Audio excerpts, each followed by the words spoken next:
Hi, so this is currently Sara from... So I had a little bit of camera drama. I broke my phone. Basically, I was setting up my phone to do a little bit of vlogging, talking about the book I'm reading right now, which is Mexican Gothic. And of course, my camera fell and broke as I was vlogging myself washing my face. So there was like extensive water damage to my camera. The camera, it turns on, however, like it doesn't capture anything. So who knows, maybe a new lens will help it, but I highly doubt it. So instead, I purchased a new camera. And it just so happens that my partner was actually planning to purchase me a camera. So I went out and got it, and he told me that he was planning on getting me a camera for my birthday. So thank you to my wonderful boyfriend for this new camera. If you're curious about what kind of camera it is also a Canon. I had an M100, now it's an M50. And basically, it's a mirrorless camera, similar to a DSLR, but not quite as similar and not quite as bulky. Cool thing about it is that I get to change the lenses. If I so wanted to, if I wanted to blur out my background, I could get a nice lens for that in the future. But I think that for now, this is pretty good. So I'm very happy with it. For instance, it films in 4K. Which I might want to do one day, but I don't know for sure if I do. We'll have to test that out. The other cool thing is that it has the option for an external microphone. Now I use this guy. I use a lapel lavalier microphone. This specific model, it actually doesn't work with my external mic. So I do have a lavalier mic that's coming in the mail. I mean, it's not a very expensive one. It's like $30 or so, but I may want to get a fancy shotgun mic in the future. We'll see how that goes. Whenever I hit like subscriber milestones, I justify purchasing some new equipment. And I also really love tech stuff. Now I'm going to rant for a little bit, so if you don't want to hear it, then move on. But I want to talk about a camera that shall not be named that I tried before this one, and that's why this camera business has been taking me some time. So, you know, on a Canon, there's portrait mode, and there is a mode for not like smoothing the face like ridiculously, but to basically kind of help out with any like blemishes. The Canon has it, and sometimes I use it. But my gosh, this camera that I was interested in getting was a point and shoot, a fairly expensive point and shoot that promised 4K filming. It also promised like an external mic function, ease of live streaming, and just a bunch of stuff geared towards content creators. But the colors were ridiculous. Like my hair is actually pretty dark. But my hairstylist and friend, she is able to get my hair to a pretty blonde color. Now, with this new camera, my hair essentially looked yellow. I tried everything. Like I tried the white balance, I tried like the RGB profile, post-editing, I tried to fix it. I changed the saturation, changed the white balance, and still it looked yellow. And I don't have like the ashy white platinum blonde type of hair. I have very, very, very dark hair naturally. Like, okay, I'm gonna come a little bit close, but this is like my natural hair color. So my natural hair color is dark, but still, sometimes when you get something new and you're not really into it, you try and fool yourself, you know? You say, but maybe if I do this, maybe if I do that. No. I had to come to accept that this camera was not going to work for me. So I came to accept it, said to myself, okay, it's not happening, clearly. So then I decided I needed a new camera. And the next contenders were the M100 versus the Canon G7 Mark III. Now, if you want just like a tiny little comparison between them, basically the G7 is a point and shoot. There may be adapters to help with the lens, but from my understanding, it's basically a point and shoot. Now the M100 is a mirrorless camera where I would get to change the lenses, and it had very good reviews. So that's why I decided to go with the M100. So that is everything with the camera drama. And now Olivia, she's looking pretty comfortable. So what I am going to do is just make myself something to drink. So I'm going to finish Mexican Gothic, and I hope you'll join me. And before I forget to introduce this, before I start talking about Mexican Gothic and where I currently am at, I'm going to reset to an earlier time, basically back to Saturday, and then I'll join you later for finishing the book. See you then.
Okay, so now I am home and I am going to show you a few things that I purchased. Now there's a bakery nearby and they make really good donuts. So here is the maple one. I'm just gonna do a little bit of a taste test. Really good. You know, I'm not really sure how good it is, so I'm gonna take another taste test. Oh my, I took way too much off. It is so fluffy. And I also got a second donut as well from the same place. It's like rhubarb. Very excited. I think there's like some cinnamon in it. So I'm just gonna cut off a few little bits to have with me while I read Mexican Gothic. And I won't try this right now, but I do have non-dairy fudge brownie ice cream.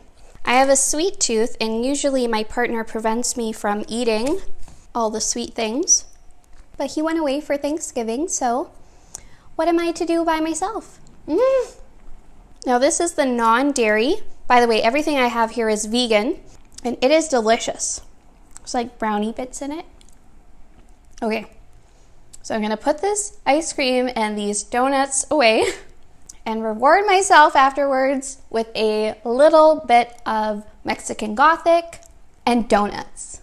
Okay, so I have my candle going, I have my cat, and now Olivia and I are going to be reading Mexican Gothic, and I'll be checking in every so often. I have a cafe mocha. What? And I'm really happy that Olivia is going to be joining me because this might get scary. Okay, on to reading.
Olivia and I are on chapter 20.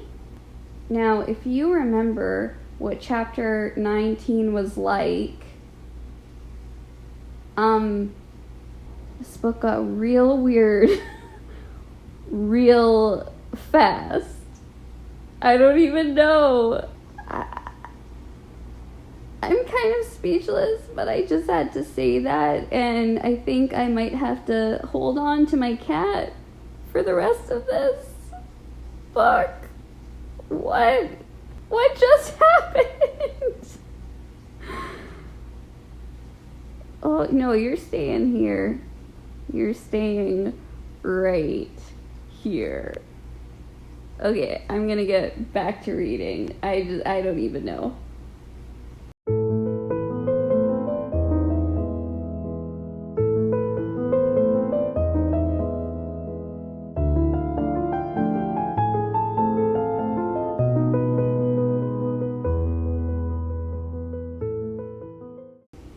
Well, that book was wild. Wasn't it, Olivia? You can't see her right now, but yeah. I have to tell you, I am withholding my full evaluation of this book until the Top Shelf Society. But until then, I'll leave you with a couple of things. One, I wasn't necessarily shocked at how everything went down. A couple of chapters in, I sort of predicted what would happen, and I'll say that I was pretty spot on with what had happened. But I was a little shocked at the intensity change. It kind of went from being pretty slow, but in my opinion, like really intriguing, to interesting. And then like all of a sudden, things just started to happen like bam, bam, bam. And I'm gonna turn off this light here. Ooh, it's like creepier. And I think a couple of warnings before you read this book. One, the intense bits are quite intense. Number two, there's a lot of very like interesting symbolism in this book. Social commentary, of course paranormal aspects, but a very interesting like scientific questioning process as well. I am excited to talk about this book with the others, and I think that it is perfect that we are going to have a discussion on this book, and that discussion is going to take place on the night before Halloween. I don't know if I'm going to eat it during the live show, but that day I might get a hold of some of my favorite type of, I guess, not vegetable, fungus. Maybe some fried king oyster mushrooms. I don't know. Anyhow, that is everything for Vlogtober week 2. We have ended Mexican Gothic. I'm a little behind, but I hope to do some reading vlogs for Pet Sematary. Now, I haven't read Stephen King before, so I'm very interested to read the book. Anyhow, I hope that you're enjoying these Vlogtober vlogs. They're a lot of fun to do. Thank you for being patient. I am still shocked that I broke my camera, but I think that this camera here that I have is going to be good. I'm pretty tired, so Olivia and I are going to go off to bed. So I hope you're all well, and I will see you in the next video. Bye.